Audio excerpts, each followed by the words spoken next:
বলে কৌশলে রাষ্ট্রীয় ক্ষমতা দখল করেছিল। আমরা বারবার চেষ্টা করেছি জনগণকে নিয়ে আইন শৃঙ্খলা রক্ষাকারী বাহিনী শক্ত হাতে গুলি করে গুম করে আমাদেরকে দমন করার চেষ্টা করেছে। আমরা কিন্তু কেউ থেমে থাকিনি। আল্লাহর শেষ মেহেরবানিতে এই দেশের ছাত্র সমাজ জেগে উঠেছে। হাসিনার মস্তক ভেঙ্গে খান খান করে দিয়েছে।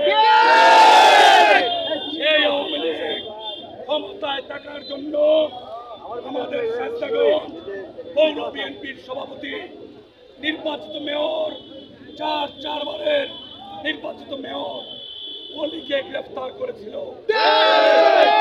আমাদের ফজল স্বেচ্ছাগত উপজেলা বিএনপির ভারপ্রাপ্ত সভাপতি ইউনিয়নের ভারপ্রাপ্ত চেয়ারম্যান তাকে গ্রেফতার করেছিল। নূরপুর বিএনপির সেক্রেটারি আমাদের জনপ্রতিনিধি আজকির ভাইকে গ্রেফতার করেছে।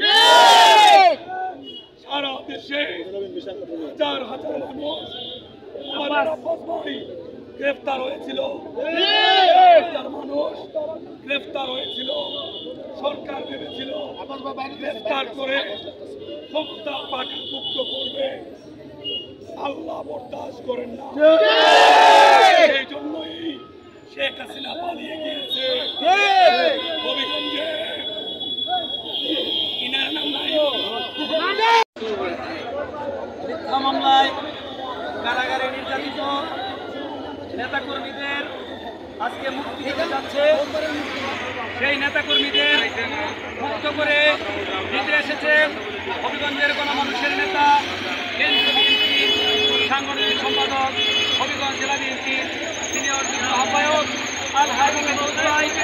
আমরা দেখতে পাচ্ছি আজকে হবিগঞ্জ জেলা কারাগারের সামনে হাজার হাজার জনতা অংশগ্রহণ করছে। খুনি হাসিনা পালিয়ে গিয়েছে। খুনি হাসিনা পদত্যাগ করে পালিয়ে গিয়েছে। বাংলাদেশের জনগণ আনন্দে উল্লাসে মেতে উঠেছে। দীর্ঘদিন পরে বাংলাদেশের মানুষ বিশ্বাস ফেলছে বাংলাদেশের মানুষ জালিমের কারাগার থেকে মুক্তি পেতে যাচ্ছে।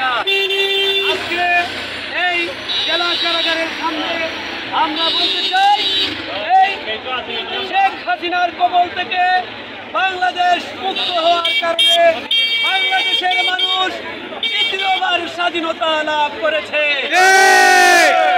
তাই সকলকে ধন্যবাদ জানিয়ে আমি আমার কথা শেষ করছি।